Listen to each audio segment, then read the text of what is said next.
Welcome to Bigfoot and the Bunny. This is a couple's journey into the mysterious, the unknown, and the paranormal. I'm your host, Chris Carr. And I'm your host, Kristen Johnson. Together we are Bigfoot and the Bunny.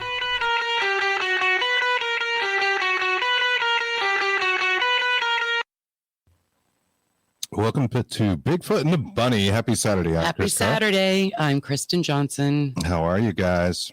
Hope you're doing good out there. I want to talk a little bit about something we did last week after the show. We went out to a haunted location in Rhode Island, Foster, Rhode Island, called Ramtail Mill, and which is this old mill. It has a ghost story around it. It was founded in 1813 by William Potter and Peleg Walker, as well as some other partners. The mill was powered by the nearby wheel-powered by the Ponegasset River, and spun and wove woolen cloth. William Potter's two sons managed the operations in tandem with Peleg Walker.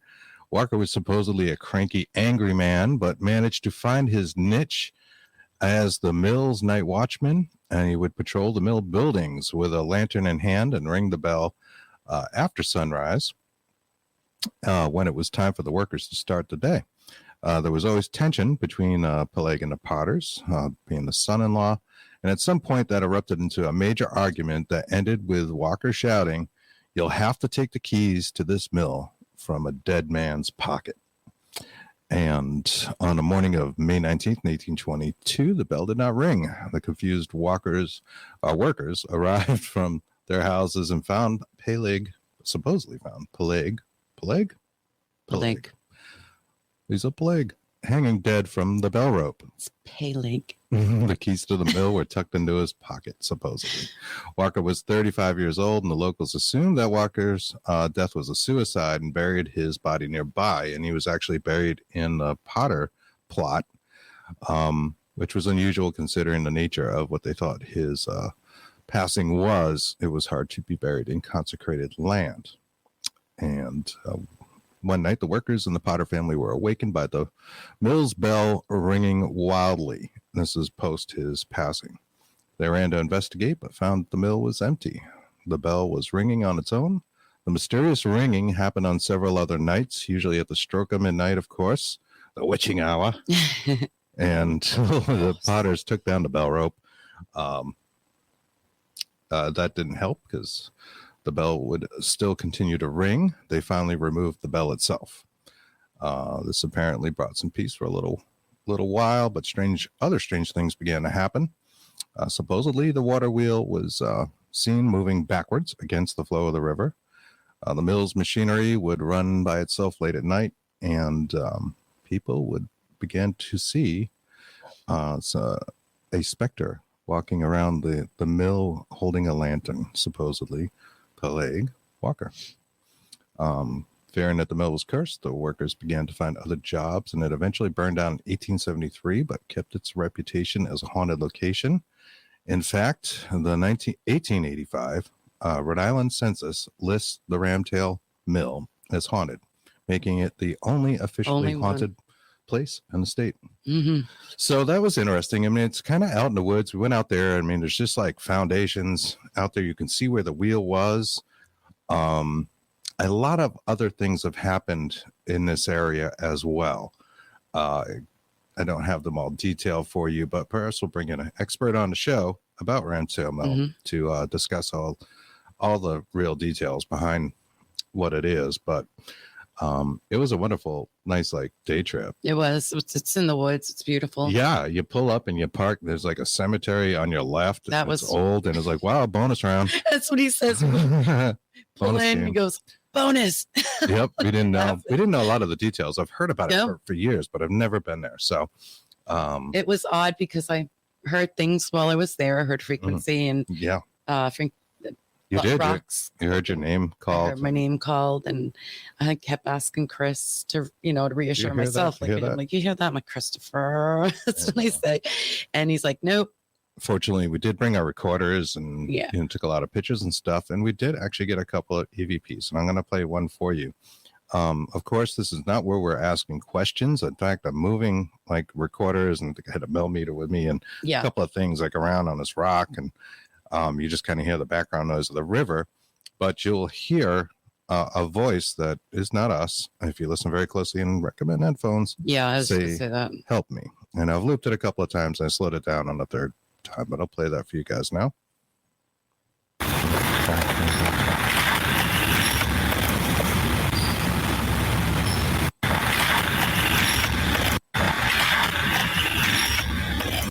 I believe that's in the white noise of the river itself. Yeah. The river is on all the recordings, and it's really peaceful. I mean, I personally did not get like really bad feelings about it, but it was strange, and Kirsten definitely seemed affected. And we had a couple other things too, but we'll save those for another time. Yeah. We plan on going back and maybe even at night. We shall see. But yeah, that was fun. Ramtel Mill, if you Google that, Foster, Rhode Island, which is Foster Gloucester, very rural community. Well, look at this. I've lost one of my things, but I got it over here. So we got a great guest for you guys this week. His name is John Olsen, and John was born and raised in Cache Valley, Utah. At the age of 8, he began to realize that the mid 1880s farmhouse he was raised in was haunted. Strange experiences such as phantom knocks, loud boots running the stairs, and missing objects became commonplace for him as he grew up, as well as encounters with the man in the hat, which was very intriguing. Fueled by his own experiences with the unknown, John has spent the last 25 years interviewing, documenting firsthand accounts to those of those who have witnessed all sorts of strange and unusual phenomena in the Western United States. The Stranger Bridgerland series of books contains firsthand accounts of everything from ghosts, monsters, hauntings, to glitches in the Matrix, Sasquatch, other cryptids, and UFOs. Believe that. So let's bring him on. Welcome. Hi, guys. Hi. How are you? I am doing wonderful. Thank you so much for having me on. Oh, thank you for being here. For being here. Thank you. Yeah, it's awesome. It appears you had a pretty haunted childhood, which we find pretty much commonplace with a lot of people that pursue the paranormal. We've had haunted childhoods ourselves, and a lot of our guests, most of them that we bring on that are, truly into the paranormal or even had alien encounters, had some sort of events in their childhood. Could you tell us about yours? Yeah, you bet. So, yeah, it's interesting you mentioned, because a lot of people that I run into that do this, where they go out and look and they're, actively very interested, is because of either their childhood or having a traumatic experience with the paranormal, like I did growing up. The home I grew up in, like you mentioned, was built in 1883, which in Utah is a very old house. That's pretty old. We're don't have as much pioneer. I mean, we have pioneer heritage and history here. Where you guys are at, the history is much older. But the home that I grew up in was actually originally built by the railroad back in the day when they were getting the railroad across the United States. Mm-hmm. The government gave the railroad land, and then they would eventually sell that land to people, and that's how the railroad would pay for the building of the railroad. And this was one of those situations where they sold the land and the house to a farmer that had come across the plains as a pioneer, and just started from there.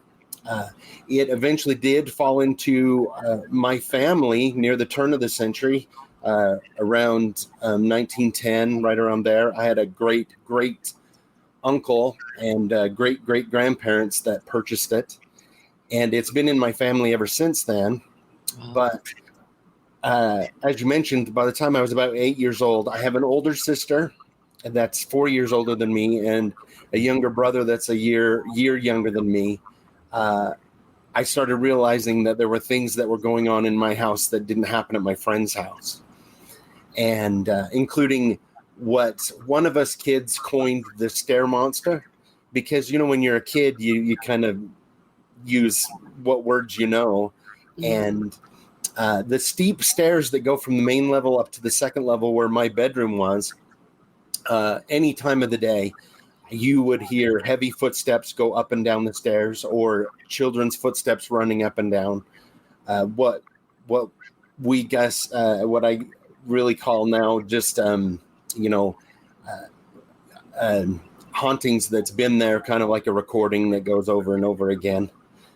And then also seeing apparitions every once in a while, and having objects move and disappear. That was a big thing growing up, is we had objects that would disappear right underneath your nose.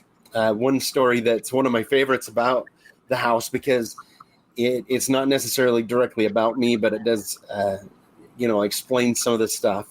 It was an early Saturday morning. My mom had gone shopping. It was just me and my brother and my dad that was up. And of course, Saturday morning, when you're a kid, you go down to watch cartoons on the TV. So we're in the basement. And my dad, who had just ordered some new boots, some new hunting boots, got them in the mail and put the boots on the table and pulled out the shoelaces. And the shoelaces had a thing, tied around them. So he turned around to get the scissors to cut everything off the boots, and turned around, and his shoelaces were missing. The boots were there, but the shoelaces were gone. And he yelled down the stairs at me and my brother, "Give me back, you guys bring back my shoelaces." And we looked at each other and we're like, "We don't have your shoelaces." And he looked under the table and everything and could not find these shoelaces. And he even yelled at us again. And we came to try and help and couldn't find the shoelaces in the kitchen. And frustrated, he finally gave up and went outside to do something. And it, outside on our little table that was on our patio was the shoelaces, not only laying there, but they'd been untied, everything cut off and laying perfectly over the table. Oh my goodness. So nobody had been in and out of the house. Nobody, we were the only ones in the house. And so things like that happened quite a bit. I remember also when I was a little boy, I had a little airplane that was one of my favorite things to play with. It was one of those little metal airplanes, if you remember, cast iron, And I remember I was playing in the kitchen again, same place. And I set the plane down on the table, and I turned around over to the sink to get a drink, and I got a drink, and I turned back around, and my plane is missing. But not only is my plane missing, but there's a cap gun laying where my plane was. And so really confused, I looked all over, and I didn't have a cap gun like this. And I took it to my mom, and she looked at it, and it was an old cap gun from the 1920s in pristine condition. Wow. And so she's like, "Well, just play with that, I guess." So I did. Oddly enough, I kept that. And it would disappear at times and then reappear. And then it was a couple months later, my airplane just reappeared one day on the table. So stuff like that would happen a lot. Yeah, it's kind of really creepy. To wonder, was the cap gun there the whole time where the house was built in the 1880s? Or was it in a wall? Right. It sounds like and where'd your plane go, Child. Yeah, exactly. And that was the thing, is that there were really old toys that would show up all the time out of nowhere, kind of a thing. And so it was really strange. What happened though was, at this age, if we mentioned anything to my parents, they would not let us talk about it, at least outside of the home. Growing up in a small town, the saying is, you spend all your time in a small town gossiping and trying to avoid being gossip. That's what you do when you're in a small town. Mm-hmm. And so my parents were afraid that people were going to think that we were a little crazy. Right. And so we had to keep it to ourselves for the longest time. And I remember in that time, I just started studying anything I could get my hands on about the paranormal. Bigfoot books. My library had the Time Life series, if you remember the Time Life book series about the unknown. I had a couple of those myself. Right. And I read those over and over and over again. I just, anything I could get my hands on. And so it was just fascinating to me with what was going on, and to know that I wasn't alone, which was great.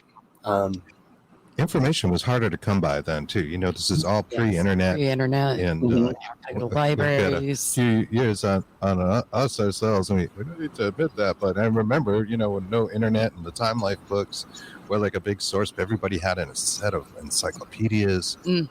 Yes. I read a lot of Hans Holzer books back then. You know. Yep. And the other thing I loved. Oh, sorry, I didn't mean to cut you off. I apologize. I'm just saying, it wasn't as much stuff like there is today. Now it's right. And I remember watching the reruns of In Search of with Leonard Nimoy. That was my favorite too. So yeah, that was great. But anything I could get my hands on paranormal, I read about, because I wanted to know, you know, what was going on, and just that curiosity. When you mentioned the Hat Man, I'll tell you, because it happened during this time in my life. I came home from school one day. I was not very old, probably 10, 11 years old, something like that. And my mom had left. I was the first one home from school. So I made myself a sandwich, went into the front room to watch some TV.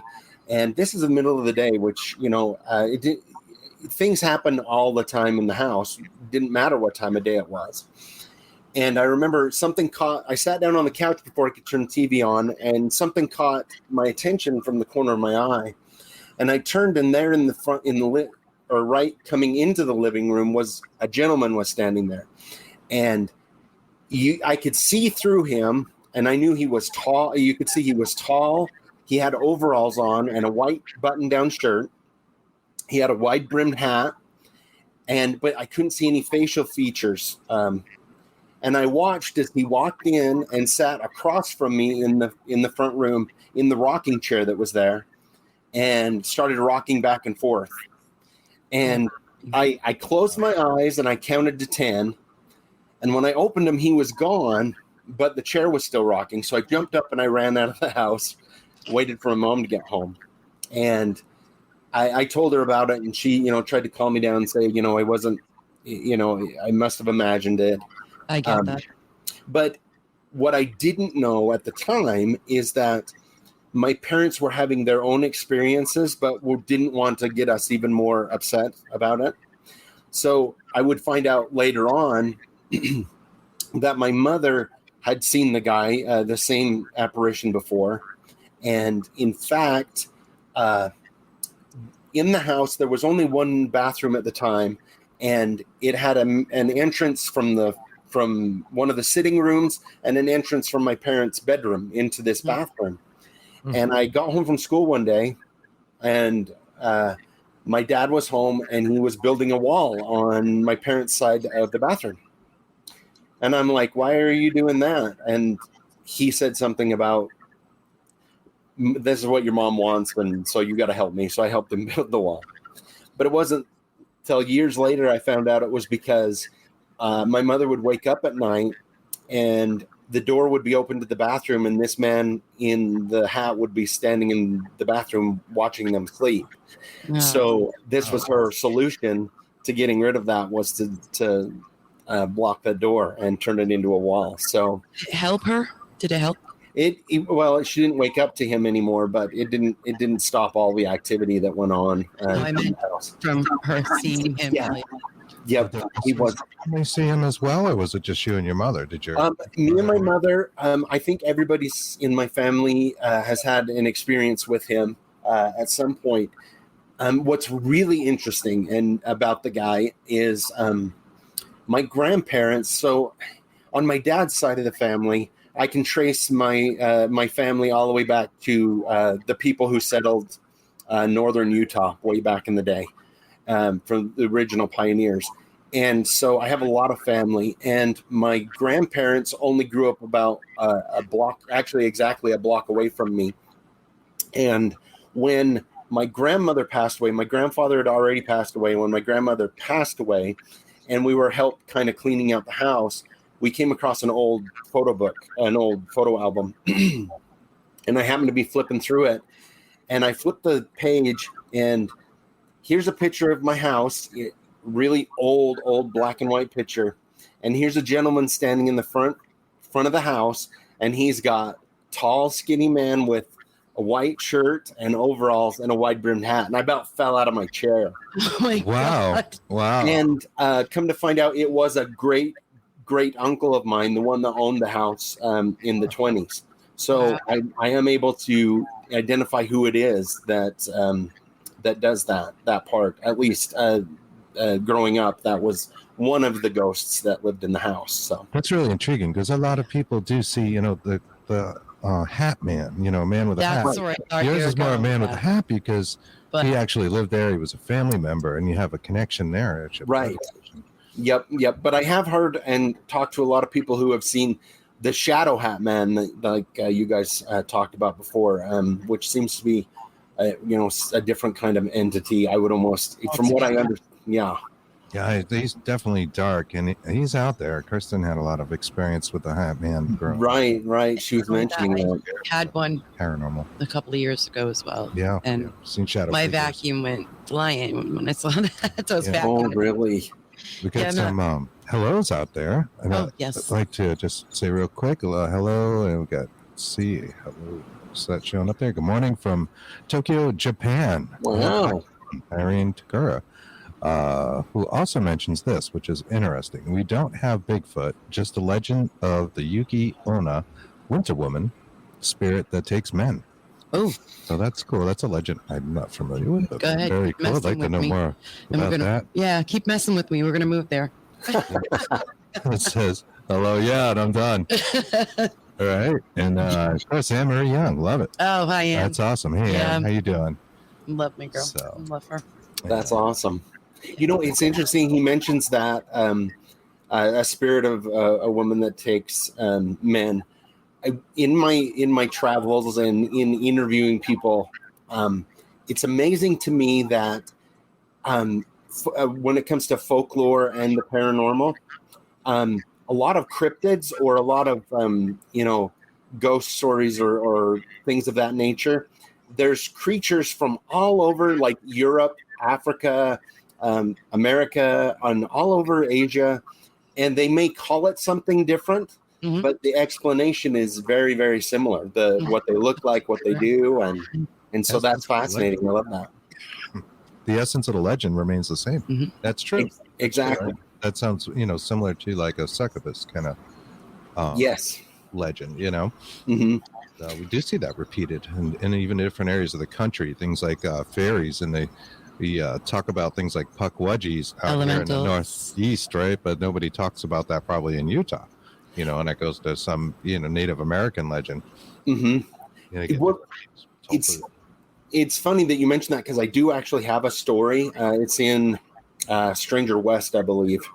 I remember all my stories, but I can't remember which books they're in. Of a gentleman here in Utah, not from Cache Valley, that I interviewed, that ran into a creature one night that was it looked just like a Paguaji. And it basically, the story goes, he was hiking. He was supposed to have a friend with him. His friend didn't come. He went on his own because he was in his 20s. And like when we're in our 20s, we're invincible. Sure. And he camped the night, and he was woken up in the middle of the night and was trying to figure out what it was that had woken him up. And he got hit in the chest with a small rock. And then something started whistling at him. And he finally found his headlamp and turned it on. And here's this creature sitting on a rock pile about 15 feet from him. It had shabby clothes on, but when he explained it, it almost looked like if you know your Harry Potter, the goblins that run Gringotts in there. His explanation, it looked just like that, pointed features, and he's staring at it in shock. And then he notices it's moving its hand, and he shines the light, and it's got a book that he had a paperback book that he was reading in his sleeping bag. and he realizes that this creature's been close enough to have stolen that from him. And it kind of snaps him out of it, and he just ran out of the forest, left as quick as he could. And he didn't know anything about Native American lore or anything like that. And after I interviewed him and I did research, that's what brought me to the Paguaji. And the Native Americans here have a different name for him. I can't remember exactly what it is because each nation has different names. But yeah, it's the same kind of creature. Exactly. I have a whole book of fairies, and it has all the different fairies from the different nations. Yeah, that's really interesting. So it looked a little like Dobby. Yeah, a little bit like Dobby with the pointed features, and very creepy. And obviously, I couldn't even imagine. But when I interviewed him, he just kept saying over and over again that I'm a normal person. I'm really not crazy. This really happened to me. And I get that a lot, especially if it seems to be a story that's way out there. It's people are adamant that I'm not crazy. I promise. And I promise this really happened. But no, we believe him too. Yeah, we do. Yeah. Some quote unquote crazy people maybe also encountering, something we can't see. Right, exactly. Yep. You just don't know what people's capabilities are. So that's for sure. That's Absolutely. for sure. What is a ghost to you? What do you lean on? Things like residual energies, intelligent energies? What do you think those energies are? I think it can be both. I think it can be a residual. I gave this example to somebody. I used to have in my house that I had. I've got an old black lab, and he does his march, or did at the time. I've switched houses since then, but he did his march through the yard in the back, and he did that patrol of his every day, several times a day, in this old lab. And no matter how many times I mowed the lawn, I could stand on the porch and point out that trail that he did, no matter the path. His path. And so in a lot of ways, I think that if you repeat something over and over again, and if you might have, depending upon the house or whatever, you could end up with a residual thing, like the footsteps on the stairs is definitely residual. But there's also things that went on in the house and still do. My parents still live in the same house, but there's definitely interactive things that happen in the house as well. We call him the Stair Monster, but he's also loves to play tricks on people. He's like a huge trickster. He's a trickster. Yeah. So I'll give you an example.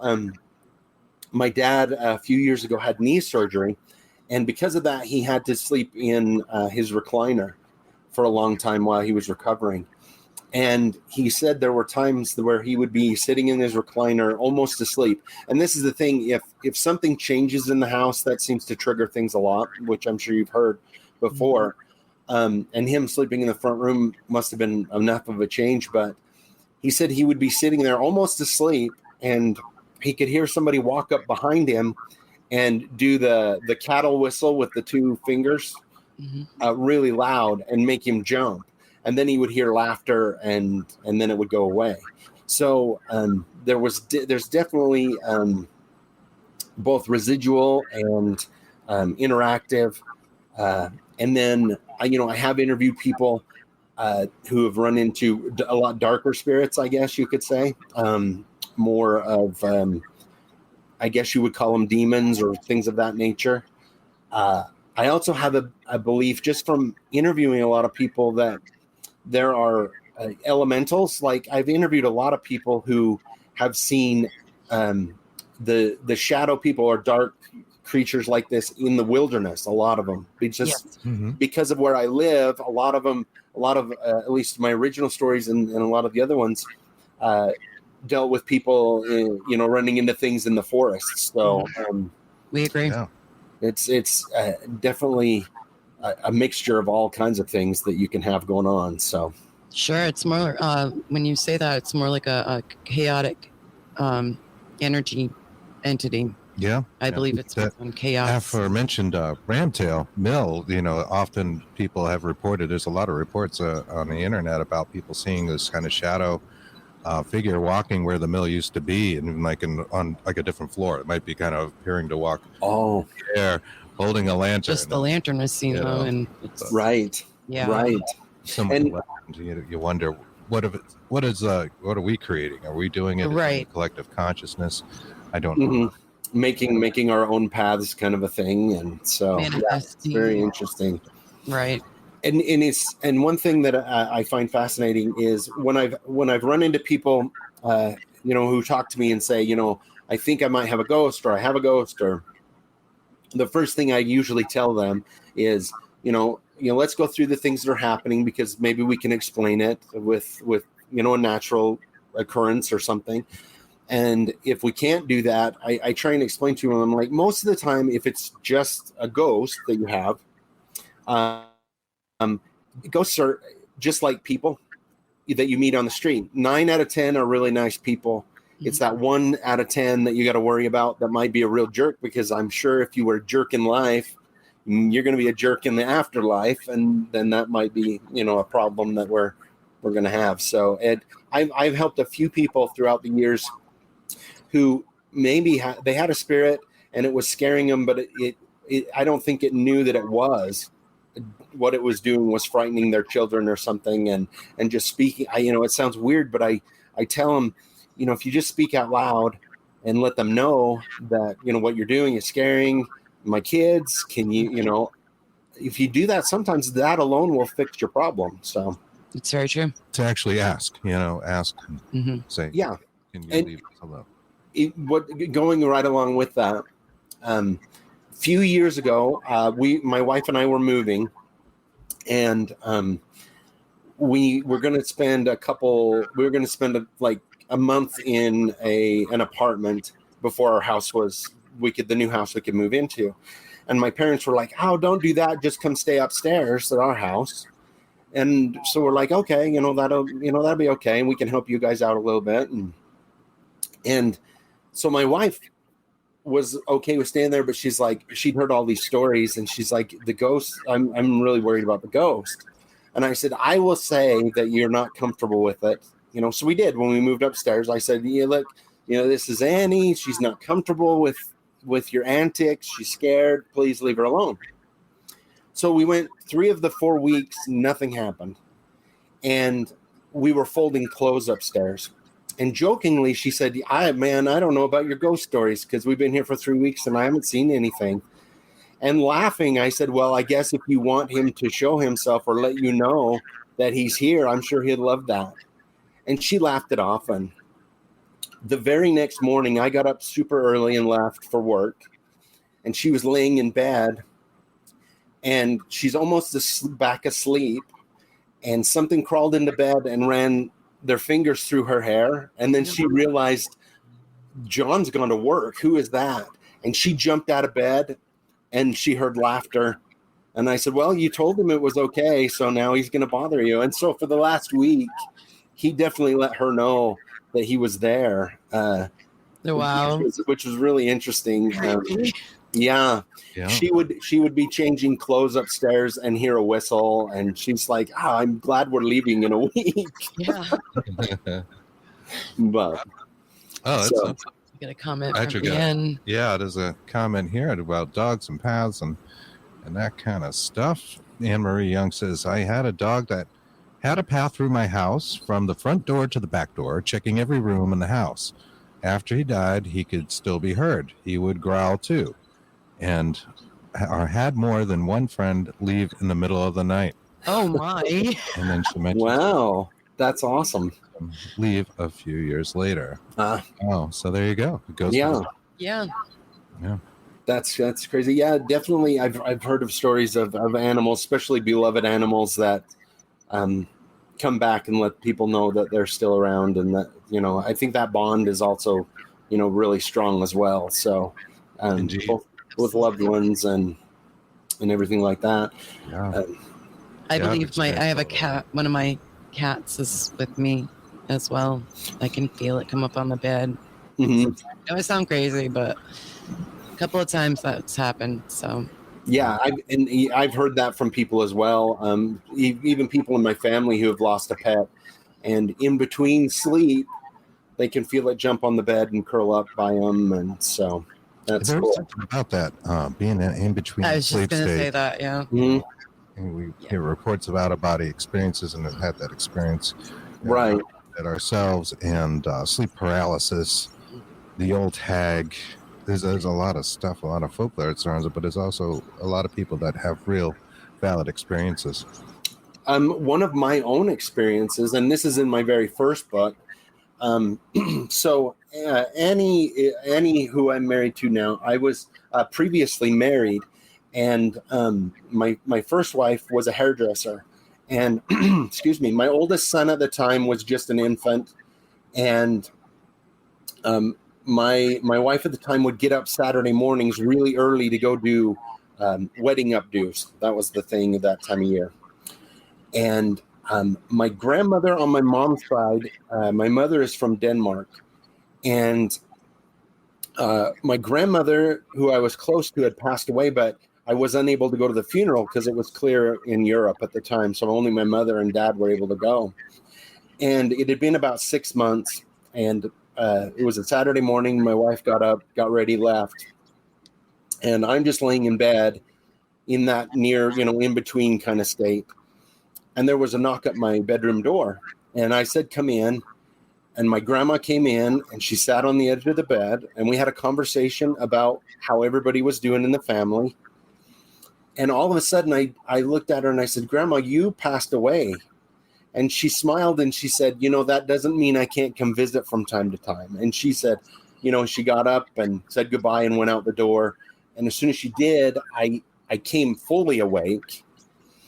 And, a lot of people have told me, well, you had a dream, you had whatever, but I really believe, I could smell her perfume after she left. It was very, Mm-hmm. and a lot of times that, as a lot of people have that sense, there's a smell sometimes. Yes. Also with my grandfather on my mom's side, who had passed away as well in Denmark, and I wasn't able to go to the funeral for years afterwards. I was still a kid at the time. Nobody in our family drank coffee, and we knew when Grandpa was visiting because that strong smell of coffee would waft through the house, and well, Grandpa's visiting, and so it's very interesting that way. Yeah, I believe that. A lot of people report that perfumes and the smells of cigars or things like that. Mm-hmm. Yeah. Mm-hmm. Yep, most definitely. Sorry. That's okay. I was just going to segue maybe into Bigfoot and some of the cryptids of Utah, because everybody knows Bigfoot, and I don't know all the cryptids out there. So yeah, there's definitely Bigfoot is a big one here in Utah, especially in North. Well, for those of you that don't know, I'm sure you guys have heard of Skinwalker Ranch. Yes. It's in central Utah. Mm-hmm. And Skinwalker Ranch is right on the edge of the Uinta Mountains, which is runs right through the center of the state. And there is a lot of things that go on there, not just everybody thinks of Skinwalker Ranch because it does have a lot of activity, but the Uintas have a lot of UFOs, Bigfoot, and cryptids, and it's got a great Native American history. I interviewed a gentleman who I haven't put his story in any of the books, but it was related to me. He was talking about he was elk hunting at the time, and in the middle of the night, he was woken up with Native American drums, and it drove him out of the camp, and he had to eventually leave. It was so loud and so, just upsetting.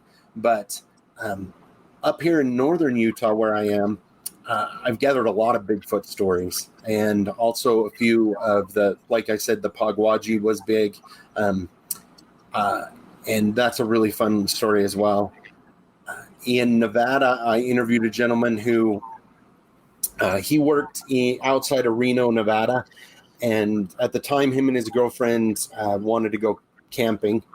And so he didn't know much about camping. He didn't grow up that way, but his girlfriend did. So he wanted to, make things, exciting. And so they bought a bunch of stuff, borrowed a bunch of stuff. And they went into the Sierra Nevadas, oddly enough, near Donner's Pass camping. And he was telling me that his story, he woke up in the middle of the night to just a really strange sound, dragging a footstep with a dragging sound. It was very strange. And he finally made his way to this thing was walking around their camp, and he finally unzipped the tent, and standing right next or facing away from him, not too far from the tent, is this creature thing. At first, he thought it was a homeless person because it was pale, very emaciated, just really kind of, horrible looking. And when he called out and it turned to look at him, he could tell it was almost mostly skeleton, just really horrible thing. And when he yelled, it ran off, dragging a foot is what it was doing. Had very little clothes on. Anyway, they ended up driving away and getting lost and spending the night scared to death of this creature. But from what I could tell from his story and the things that are going on, it sounded very much like a Wendigo type creature, something that was created according to Native American lore when somebody is either forced or turns to cannibalism or something like that. These creatures are created out of this experience, and they wander the earth, never being able to fill their need for food. And when I interviewed the guy and listened to how scared he got telling this story, I believed fully in what he was trying to tell me, and it made me realize how many things out there, whether it's cryptid, whether it's Bigfoot, whether it's ghosts. Yeah, that there's right. Donner's Pass, and there's Donner Party. Yeah, exactly. So you wonder if it's a spirit that's there near because of the Donner Party or other things, that go on, and it's just amazing. I love so. Yeah. I was thinking about a homeless person when the first thought that popped in my head. There's a guy that walks by our house here, that seems to drag a leg and walk a little funny, but what happens after the bars close? Oh, right. So you got to hear this. You got to picture it. He comes walking up the hill, and he's there's a big hill in front leading up to where my house is. He's really inebriated, and he's got very, very long arms, and he has a really hard time, and he looks just like, what do you say to me? He's coming for you, Barbara. Barbara. Like The Walking Dead, yeah. Yeah, and he really does. The poor guy. And he's not dead yet. No, but yeah. I'm not dead yet. I'm happy. I'm not dead yet. Real healthy. I'm getting better. Yes. There you go. Yep. You gotta love that. Monty Python and the Holy Grail is so awesome. Oh, in the direction. Your mother was a hamster, and your father smelt of elderberries. Yeah, we're big fans. Oh yeah. It's I say things sometimes, and my kids just look at me. They're like, "What are you talking about?" And so we understand completely. Yeah. Give you that blank look. Yep, they give you the blank look, and you're like, "Oh, you're missing out." But, exactly. Oh, that's amazing. I actually forgot there momentarily that Skinwalker Ranch is in Utah. My God, there's a whole host of activity related to that. Yeah, from creatures crawling out of portals that they've seen. The original, I read the book from the original family that it all started from, and some of the things they had go on was just like, it's tough to creep me out after everything I've seen, but reading that definitely creeped me out. I can imagine. We've heard a lot of stories. It's very spooky, and certainly one of those areas that are like a window area or portal area. Where you get a whole host of activities. There's UFOs, there's Bigfoot, there's ghosts and Wendigos. Wendigo. Yeah.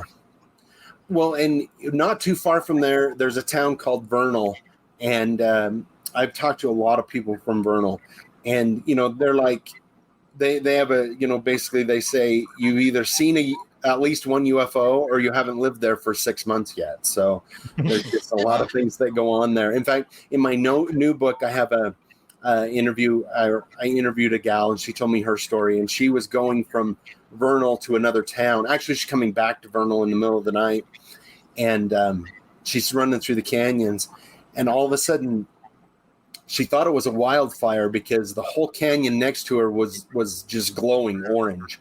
And she thought, oh no, I'm going to be driving through a wildfire. And this giant ship rose up out of the canyon, and she watched it, rise up above the trees and over and across the road and then disappear. But it was so immense. She said that it looked like the whole forest was on fire coming out of the canyon. So just a lot of strange things that happen. Do you believe that it came from, I don't know what she had said, but from underground, like an interdimensional portal, or was it already landed? I mean, had it landed already? She didn't say. It could have been any of those things. It could have been sitting in the bottom down there. It could have come up from somewhere. It's interesting because the more I would like a lot of other things. The more things I learn, the more I realize I don't know, especially when it comes to the paranormal.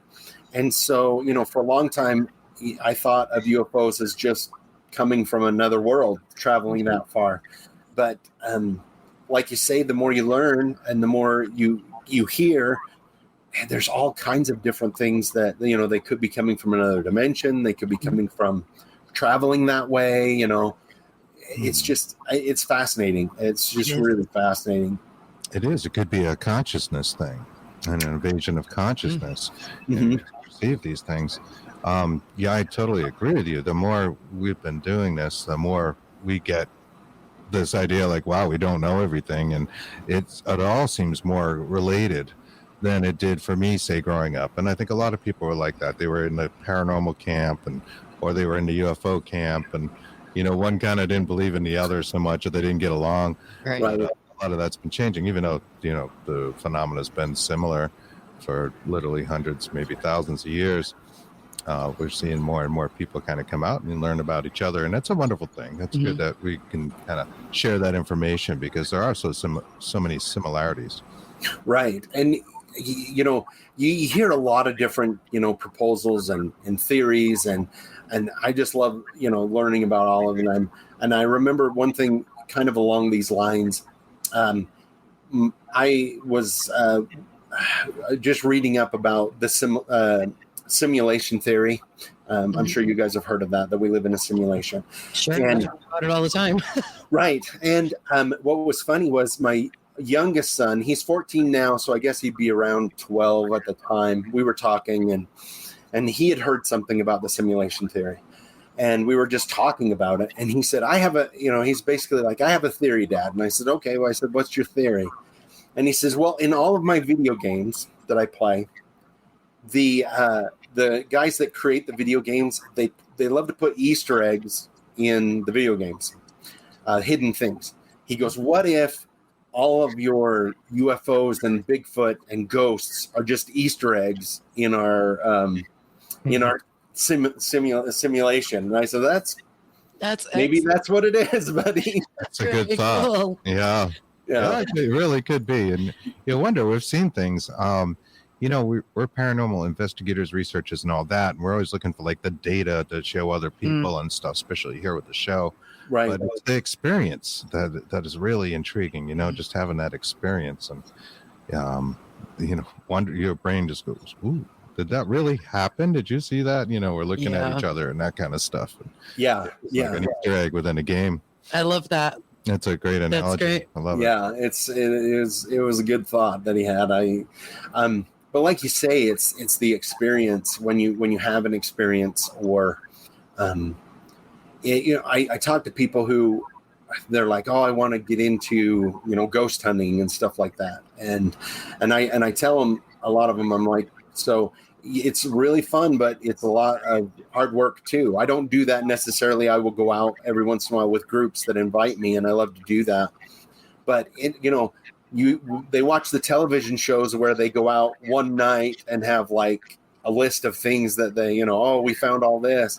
And I talk to some researchers will go out to the same place 5 times before they finally get something that they can say, oh, this is credible. Listen to this actual, EVP. So it's fascinating, though. I love it. There are a lot of skeptics that are actually very good paranormal investigators, and they're great at debunking things and trying to prove that what you just saw isn't real. But, our perceptions are what they are.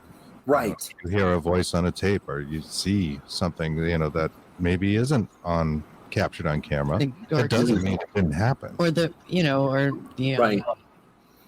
recorder. We had that happen to us. Yeah. So right. And what we heard that didn't go on the recorder. Recorders didn't capture it. It was a huge hello, and it scared us. It was so loud. We actually jumped. Yeah. and then it didn't show up on anything, right?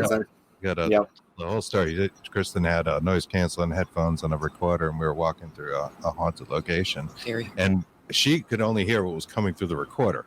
Yeah. So that's our ears right there, right? So just loud. holding it. Right. We're both walking next to each other, and we heard somebody go, "Hello!" like really loud, enough that it scared the crap out of us. We jumped in the air. I'm looking around. I can't find. There's nobody around.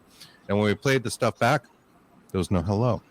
Yet she heard it. And the only thing she could hear came from the recorder. But from the recorder, but it wasn't recorded. Yeah. Isn't that amazing? The experience was, you're right. More than any kind of data. I consider that one of our best paranormal experiences because we had it and it wasn't on a recorder. Right. But we know we heard it. It scared us. So, we have the clip of it. I swore. Yep, we're swearing the whole thing. So, you catch your reaction, but not the sound. That's awesome. Exactly. That's awesome. Well, and like you say, when you've had experiences like you guys have, like I have, it's almost comical when you run into somebody that's like, "Oh, I don't believe that," or something like that, and you're like, it's okay, because until you have your own experience, it's hard to explain that. It's once you've had the experience, there's no going back. But it's amazing how many people that I interview for the books who that will be their only experience with the paranormal, but it changes their mindset. It changes it opens up, their belief system, I guess you could say, and then you want to learn as much as you can, especially whether it was a UFO, whether it was Bigfoot or ghost or whatever it was. I know for me, I've interviewed a lot of people who've had run-ins with Bigfoot, but I spent my whole life in the mountains where I grew up. The outdoors was what we did as a family. When the other kids were skipping school to go to the mall, I skipped school to go fishing or hunting or into the mountains or hiking and I've never had that experience to see a Bigfoot. My son and I did come across some tracks that were amazing, but we've never seen one. I've never seen one or been close as far as I know. But having interviewed as many people as I have and hearing their stories, I know there's something to it. And I know there's definitely something out there. How it all relates, I don't know, but definitely there. I totally relate to that. Kristen and I spent a good deal of time in the woods in our childhoods as well, and playing in the woods and that kind of stuff. And I love nature. I've never seen a Bigfoot, not once. So I kind of didn't believe in this stuff. But, again, as you go on and you hear more and more stories and things happen to you that you can't logically explain away and that kind of thing, you go, well, you try and you just sound crazy or something. Right. Who are we to say, no, you didn't have that experience? Right. And that's another thing that, as I interview people, I always think, well, that's got to be the craziest story I've ever heard. And then along will come another one that tops that. And I always keep an open mind. I have to go off of my gut feeling, when I'm interviewing people and talking to them but it's really kind of opened my eyes to everybody's experience, because you can't, like I said, you can't quantify it unless you've lived it. One story I'll tell you real quick that kind of explains what I'm talking about. I interviewed this gal. She grew up in a rural part of Idaho, and her family was not very well off. And so growing up when she was little, and I'm going to mess up the ages because I don't have them right in front of me, but when she was around 10 years old, all she wanted in the world was a puppy. And she knew she wasn't going to get one for her birthday because her parents didn't have the money. And she comes home from school, and this is in May, somewhere around there. And sure enough, her parents gave her a puppy. And she's so excited. It was a lab border collie cross, if I remember correctly. And she names the dog, starts teaching it tricks, loves this dog. And one of the things her parents did near the end of July, 1st of August, was they would go as a family and cut wood so that they had something other than just gas to heat the house. That was what they did as a family. And so they go up there, and she takes her dog with her. And she saved up her money and worked to buy a special name collar on the dog and taught it these tricks. And they go up and they start working. And in the middle of the day, the dog disappears. And she's just heartbroken. And they look all day and can't find the dog. She even convinces her dad. This is a Saturday. She convinces her dad to go up Sunday. And they go look, and they can't find the dog. And she's devastated. So 5 years go by, and she's gotten out of going to get the wood because she's like, it brings back too many bad memories and all this. And finally, she's about 15 years old, and her dad says, you're not going to use that excuse anymore. We got to go. It's just me, you, and your brother today, and I need your help. And so she goes, and her brother and her dad were cutting down the trees. She was waiting for her time to go knock the limbs off. That was part of her job. And they're in the same area where she lost her dog 5 years ago. And she says she looks down the road, and there's something coming up the road, the dirt road, towards her. And she's looking, and it comes up, and it looks just like her dog. And I can't remember the name of the dog. I don't have it in front of me. She calls the name, and it comes to her. And she looks, and it's got the collar. The collar's brand new. It's still got the name tag on her. She tells it to do tricks. It does the tricks she asks, and she just breaks down crying. And her dad comes around looking for her, and she's like, look, my dog came back. And he's like, that was 5 years ago. That can't be your dog.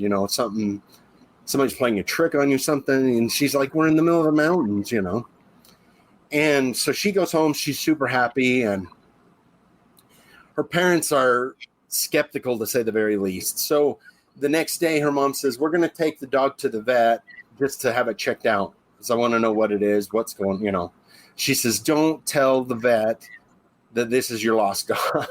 Just don't. She's like, okay, but I know it is. And the vet looks over the dog, and he says, well, you've got a really healthy dog. It's about as big as it's going to get, but it's only about 6 months old. But it's not going to get any bigger. It's healthy, everything's good. And her mother was just flabbergasted, and she doesn't know where the dog was. She doesn't understand how the dog came back. She says, I know it was the same dog. We were up in the middle. We were 14 miles in the backwoods of nowhere. There wasn't anybody around. There's no way, but somehow that dog disappeared and reappeared 5 years later and had not aged a day. So what do we think about this? Do we think it's abduction? I mean, how can you explain That's true. That is that's the one. That's the thing. Time lapse. Time something. Yeah, something folded. I don't know. But like I said, it's one of the strangest stories I've ever come across.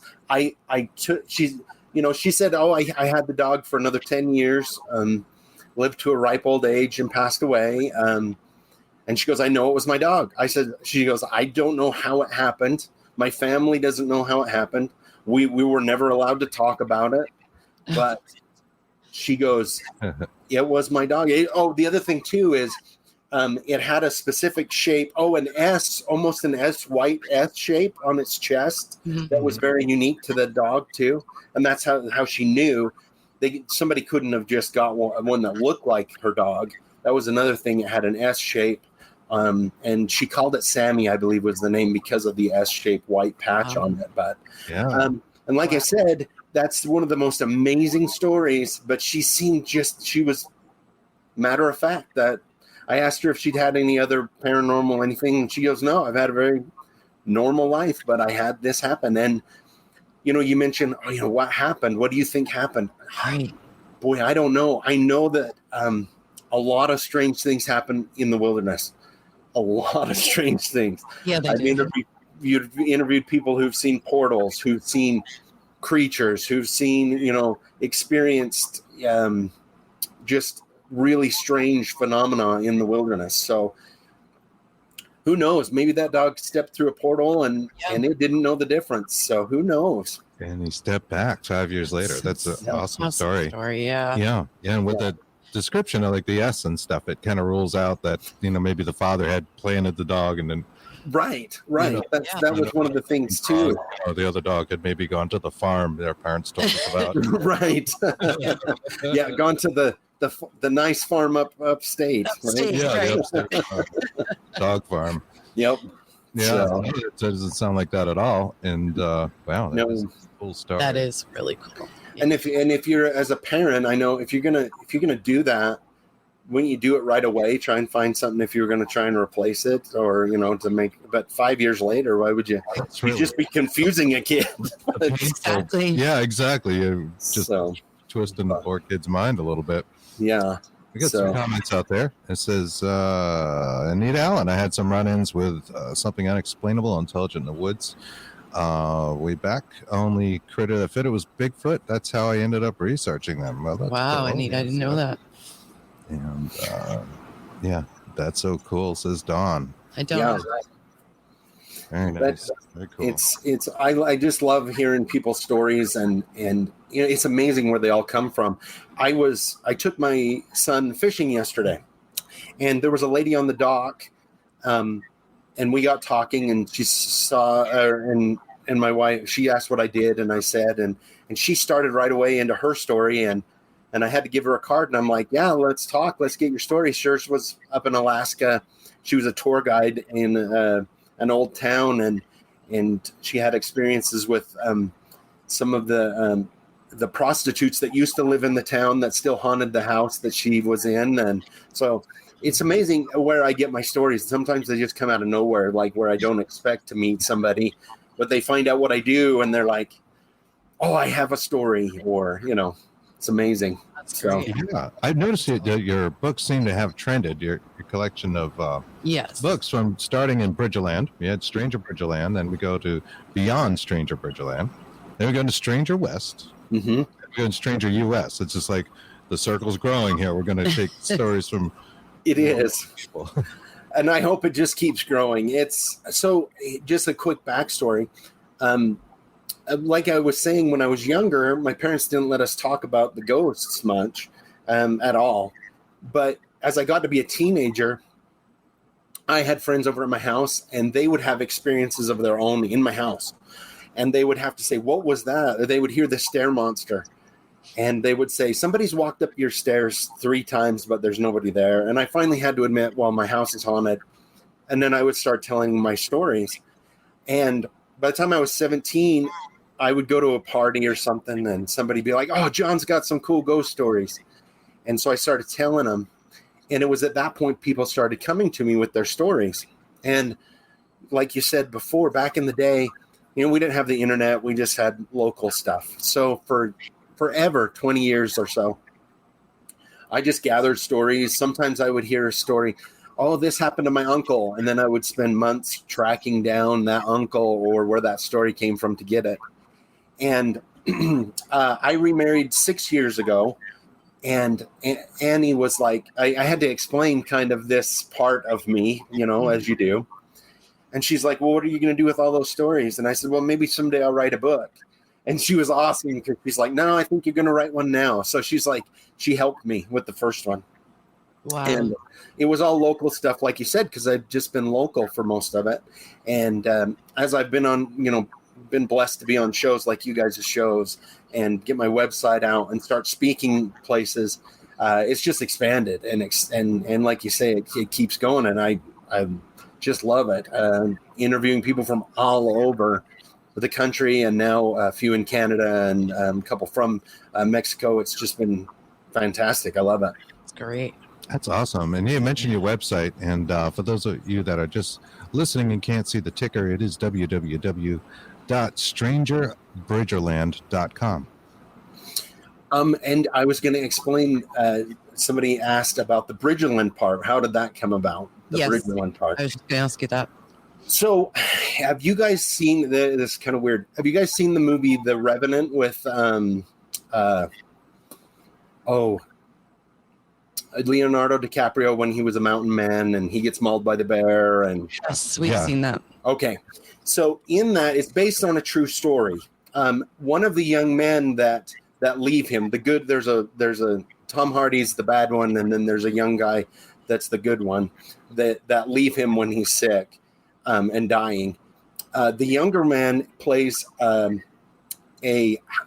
trapper named Jim Bridger, who was a real character. He was a real individual.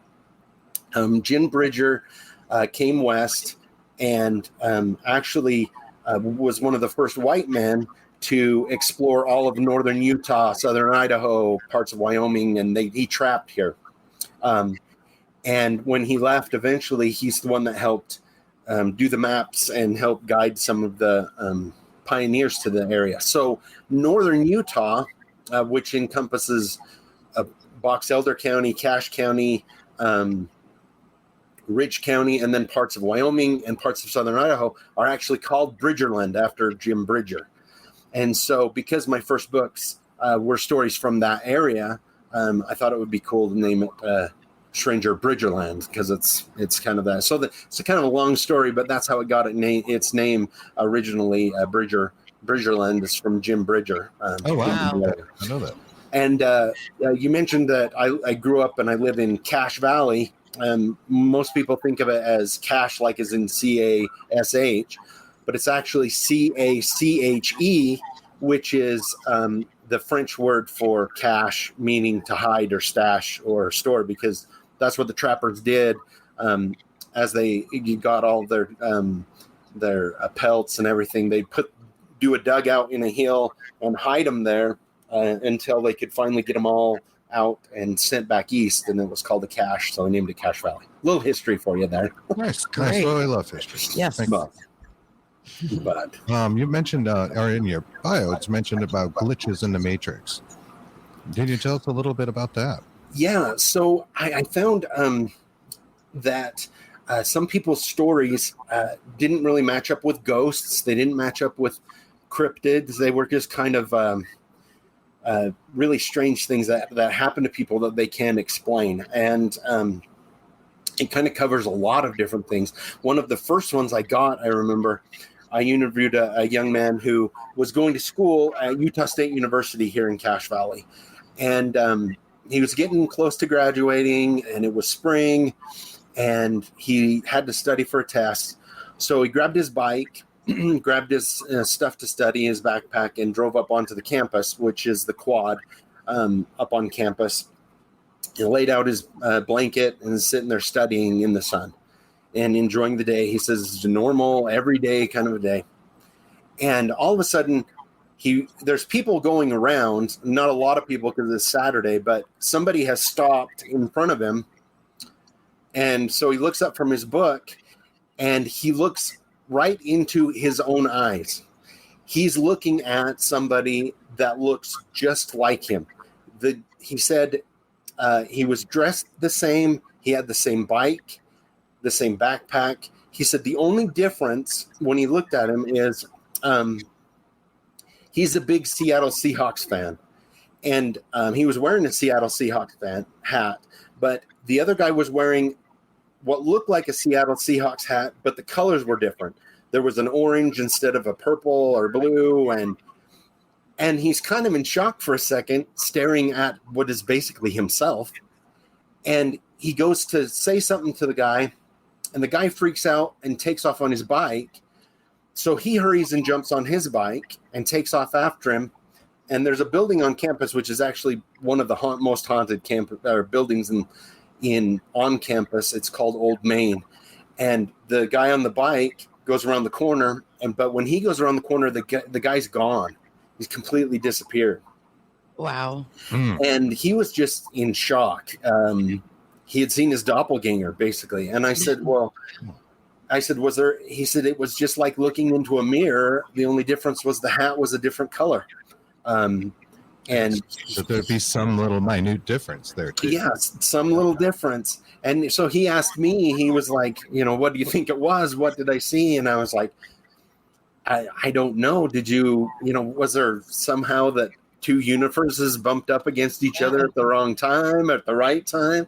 Mm-hmm. I didn't want to tell him this, but last time I talked to him, he was fine. But there's like supposedly this folklore that if you see your doppelganger, it's really bad luck. But he hadn't had any bad luck as far as I knew. But he had seen, basically himself, but not himself, and just was a shock. And he's like, I went to school. I've never had a paranormal experience. I don't know what it was, but I know who I am. And that was me. I was looking at myself. And he said the funny thing is that the other guy seemed just as shocked as he was at seeing himself. So I bet. Really? I bet. Yeah. It was a shock for both of them. Some like multiverse kind of thing going on. Yeah. Dimension crossing or something. Yeah. Yeah. Another story that's one of my favorites from Glitches in the Matrix. I interviewed a gentleman. He was from a small town in Colorado, and he was raised LDS, a Mormon, for those of you that don't know. And he went through high school in the 90s and graduated, and he left for 2 years to serve his church. And when he got back, he was doing a job, something with installing computers for people in their houses. And he went to a house, and he's like, I know this house. How do I remember this house? And when he went in, he remembered that one of his good friends grew up in that house, and then he'd been there. Her I can't remember her name right off the top of my head. I apologize. And he asked the homeowner, he said, well, I used to have a friend that lived here. And she goes, oh, well, I just bought this house a year ago. The family that lived here, their daughter died, and they were really distraught. And so they've moved somewhere else. And he thought, well, my friend, I can't believe my friend died. And so he goes to the library after work. And sure enough, he finds her obituary. She had died of an appendicitis, and that had burst, and they couldn't save her. And he's really upset. I mean, they were good friends in high school, and he hadn't heard anything when he was on his mission. And so he even drives to the local cemetery and finds her headstone. And he's pretty upset about it, but he asks a couple friends, and they're like, oh yeah, she passed away from an appendicitis. And so jump forward many years, he goes to Utah to go to school, graduates, gets married. He's got some small kids, and he goes back to visit every once in a while. Well, it's Thanksgiving, and they're going to his parents for Thanksgiving. They're sitting there waiting. His wife and his mom are making dinner, and his mom's like, I forgot the whipped cream. We need whipped cream for the pie. And he says, well, I'll go to the store and get whipped cream. It's fine. And so he goes up to the little local store, and he's looking for, there's a lot of people in the store, and he's walking down the aisle, and he walks around the corner and runs into a shopping cart. And he says he looks up and hears his friend with a little boy in the cart, the one that's passed away, that he knows passed away. Oh, and he's like, and she recognizes him. She's like, oh, I haven't seen you in forever, and gives him a big hug. And they sit there and they talk for a minute, and he's really confused. I can imagine. And he says, did I hear something about you being sick like a year after high school or shortly after? And she's like, oh, I had an appendicitis that burst, and I almost died, and it was really bad. And so after they finished talking, he's like, I'm in shock, because that's not matching with my memory. So he like leaves the store, doesn't even get the whipped cream, drives 4 miles to the little cemetery, and where her headstone used to be, it's not there anymore. There's somebody else buried there. And he goes home, you know, and they're like, what happened? Where's the whipped cream? And he kind of blows it off. But he says, I know what I remember, and I know my memories, and the life that I live now with that friend, that part is different than my memories of what I remember. I remember going to the cemetery. I remember reading her obituary in the paper. I remember very vividly being very upset about that. And now she is alive and she has kids and she's married. Wow. And he's like, I can't explain it. I don't know, you know. He's like, I know that I didn't imagine that. I remember the day that I went to the house and talked to the lady that lived there, you know. And so, and again, it's another person that doesn't, you know, he's like, I don't believe in ghosts, and I'm not really, you know, into UFOs or anything like this, but he says, I can't explain what happened to me. I can't explain how my memories do not match what's going on. And I explained to him a little bit about the Mandela effect, and I was going to say where the memories were concerned. Maybe it's a personal Mandela effect thing where, you know. Yeah. So that's really interesting. Yep. The Mandela effect is so strange. Oh yeah, it really is. It's like in mass, people remembering things certain ways. Yeah. Yeah, definitely. It's strange. Yep. We live in a matrix a lot of times, you know. You never know. And when you listen to, you know, some people, you know, scientists that come up with theories and they're like, oh, it's only a 1 in a billion chance that we live in the real world or something, and you're like, wow, that's kind of amazing, and it makes you wonder, am I a real character, or am I just part of some story?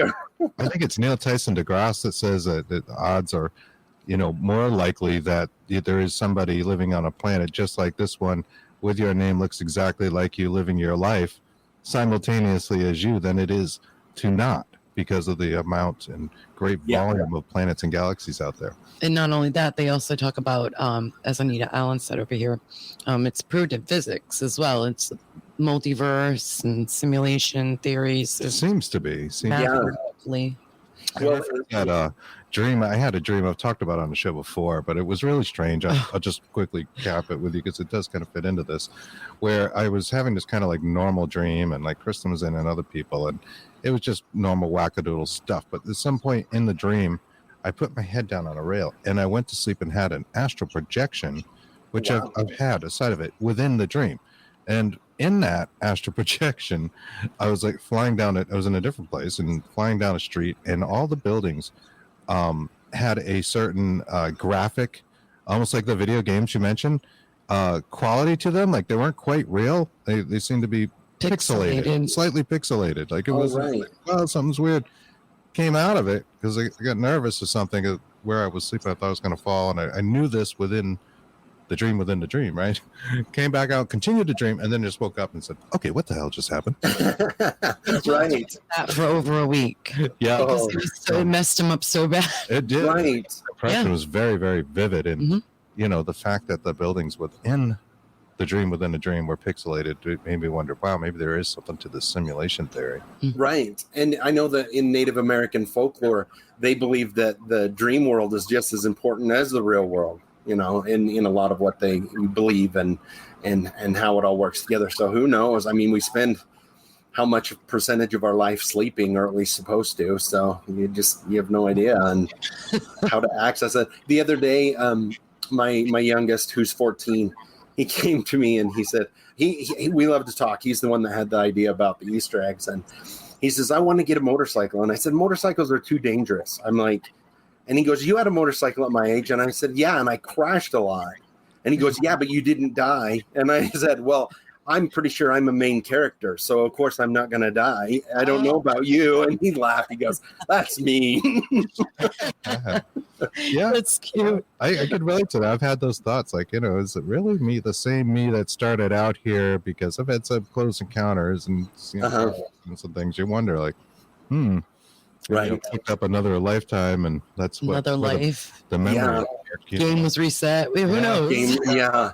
Well, and it's amazing too. I just watched a show where they talk about children who are really young, I guess less than the age of 5, who talk about their past lives, which is also kind of amazing as well. And I I'm not sure how that all works or anything, but I remember as a little child talking about how telling my mom I drowned in the river when we were coming across the country, and I left the thing, and she was telling me about that. So it's amazing all the different things that could be out there or what it all could mean. So right.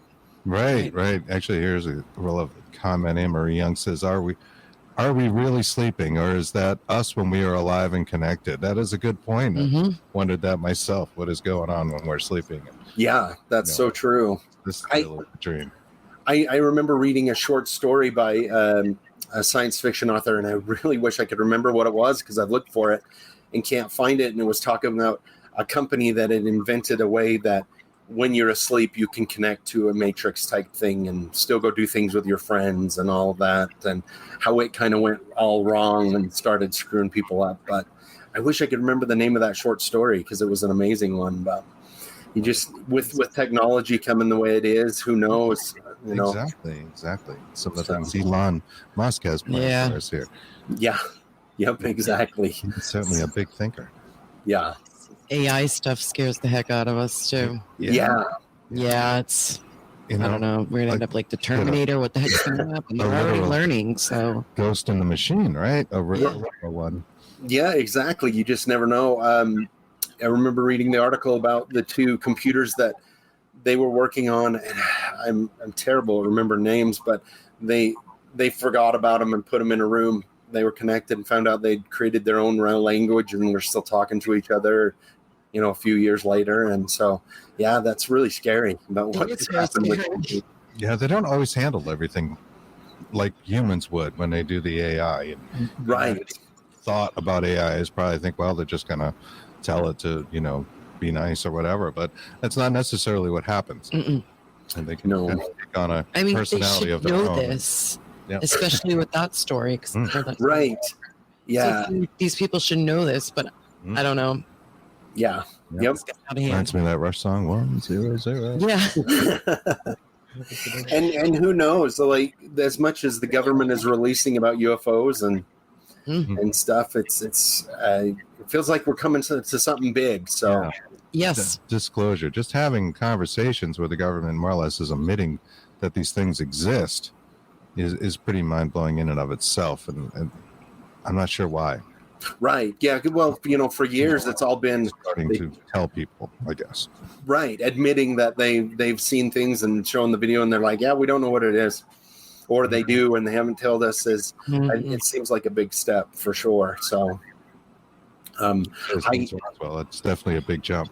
Yeah, it is, and I've interviewed several people who've had UFO experiences that seems to be a big one too, that changes people's lives, helps them open up their world as well, and just seeing something that they'd had a hard time understanding from their point of view. So What kind of correlations do you see between the UFO experiencers and maybe abductees and the paranormal? I've interviewed a lot of people who've seen UFOs. I have not interviewed anybody, at least as far as I know, who is an abductee.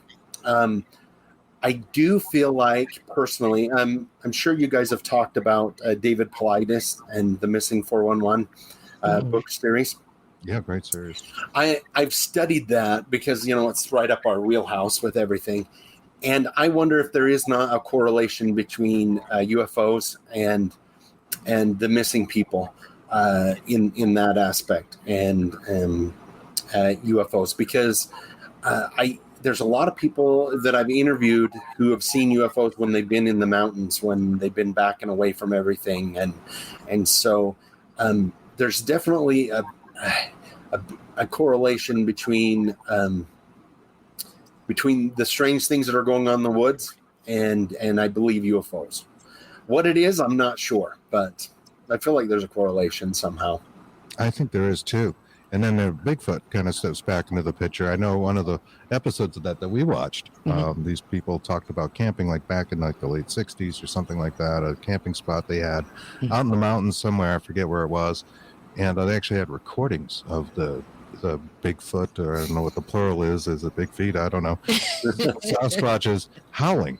And it was disturbing to hear that. It really was, yeah. Something they just probably could not have generated those kind of noises back then and recorded them.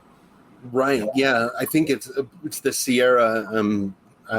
Sierra tapes or something.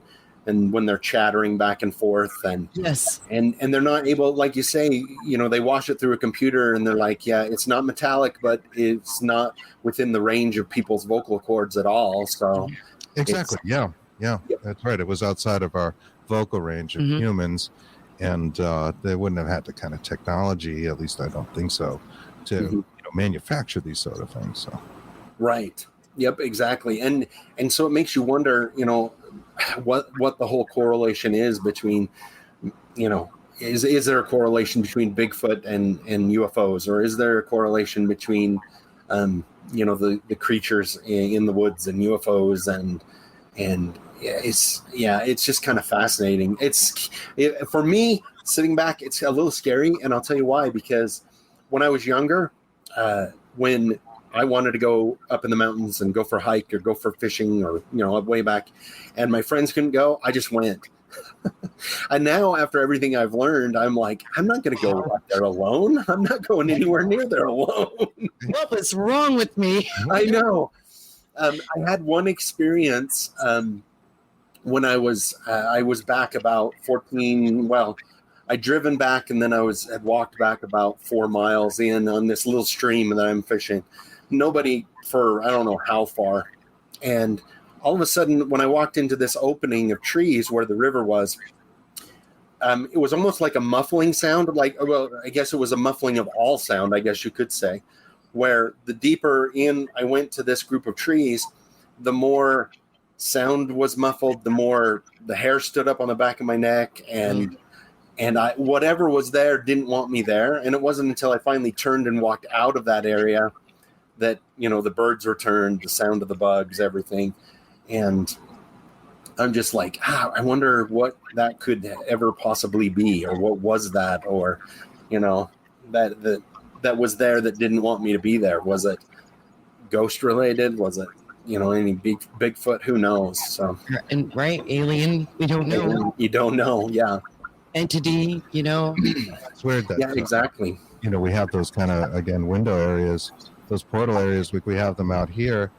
Freetown Forest is a big one out here, and what they call that Bridgewater Triangle in the town of Freetown. It kind of hits Fall River a little bit, or the most cursed of cities, Fall River.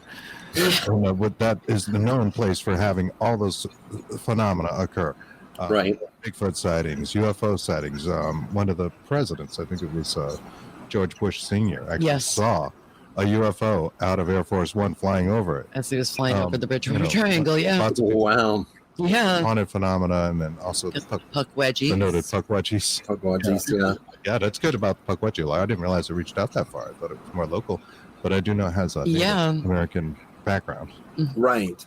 And then it goes back to, like we were talking about, a lot of things are all over the world. They just have different names, and you learn from folklore, which I love learning about folklore, because I think there's, a lot of times there's a grain of truth, or there's something in there, a nugget of a story that, that happened.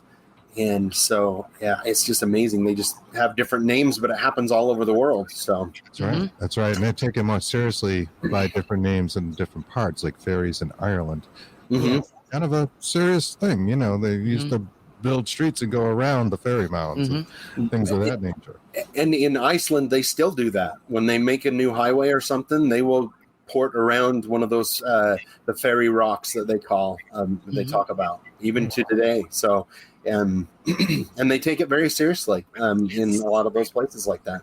And but you go into, like you say, Native American folklore have their own stories about small creatures, the Paguaji, Bigfoot, Wendigo, all of skinwalkers, all of these fun, crazy things. So Yeah, the skinwalkers are particularly frightening, right? Yeah, I don't yeah, really like the image of that they put out. So yeah. yeah, the ability to shapeshift and just if I remember correctly, it goes back to when the Ute Nation and another Native American nation were at war, and their shaman would basically give up their soul to become skinwalkers to harass the other tribes, and something about having to kill a loved one. I can't remember the whole story, but it's really dark, that's for sure. Yeah, they do tend to be kind of dark stories and a little bit foreboding. Right. Anita Allen says skinwalkers are not cryptids; they are a type of native witch. Right. Yeah. Native American witch. Yep. A shaman who has turned to the dark side, from what I understand, and I could be very wrong about that, but it's that's where the original is from. Is that you had a shaman that, like, same with Eastern European history, folklore. You have good witches and you have bad witches, and it's the same kind of thing. A skinwalker is basically a bad shaman, is how you might look at it. So, yeah, that delved into the darkness until it's taken over. Mm-hmm. Yeah, I can see that happening. Very creepy. I think you mentioned you have a new book coming out. I do. Yeah, it should be out in about 3 weeks. It's going to be called Beyond Stranger US. I do have it is again from stories from all over the United States, and then a few from Canada, and a few from Mexico. So it's expanding. I'm really excited about this one. I've included a few stories.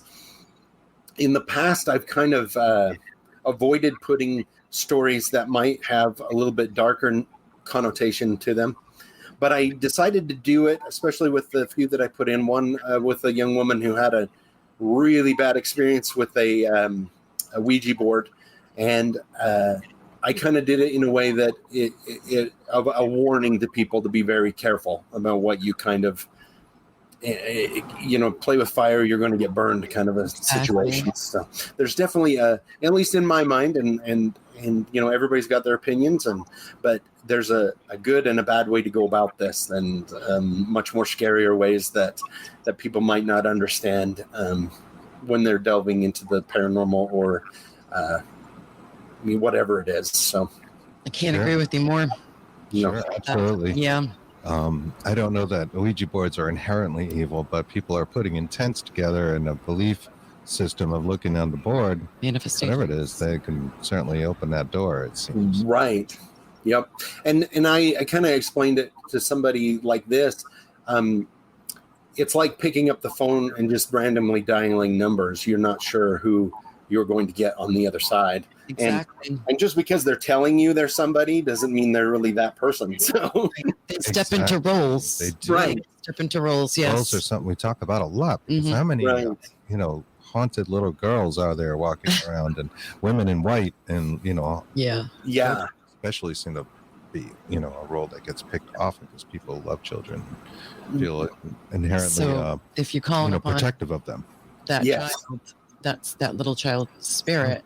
You don't know what's coming in. You don't know if it's really them. Right. And if you you can invite things into your life too that you don't have control when they leave in some cases, and so you just got to be careful.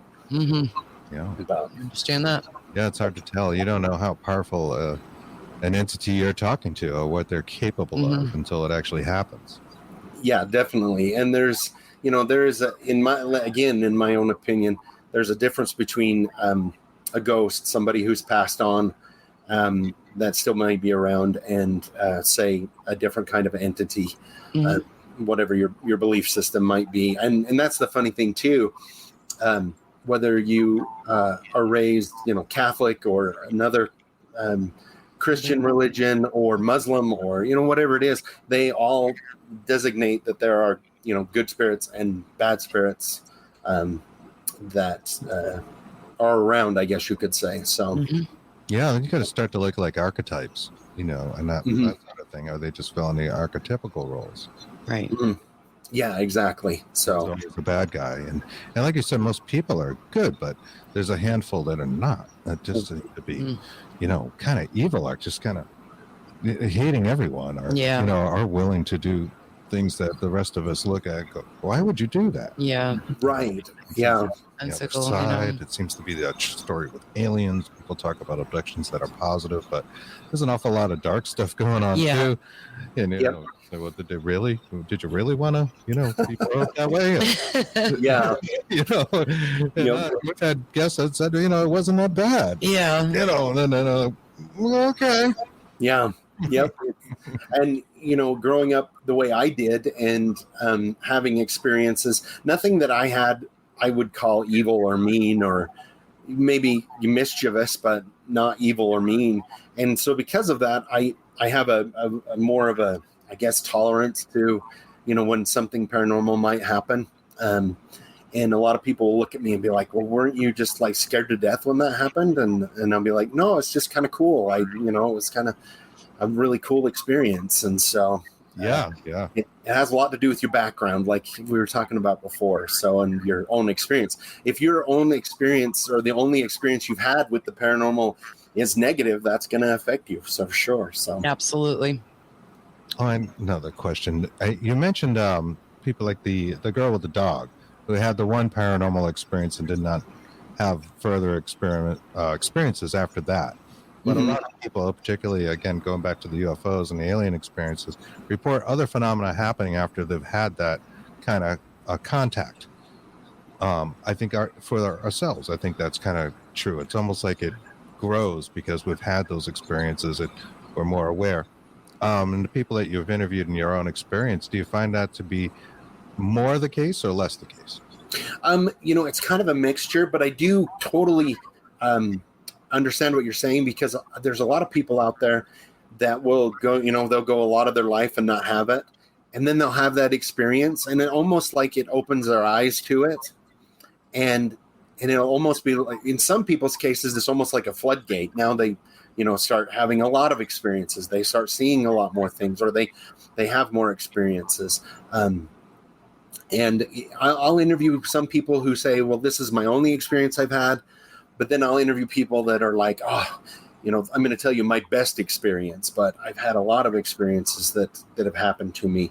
And so, but I do believe that there are people out there that are more prone to open to it, I guess, or more, whether you want to call it a gift, however you want to call it, or the level of that gift of being able to interact, especially when it comes to ghosts and things of that nature.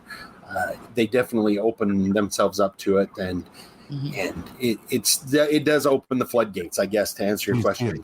A surge in like related phenomena, like out of body experiences or psychic abilities, telekinesis. Yeah. Right.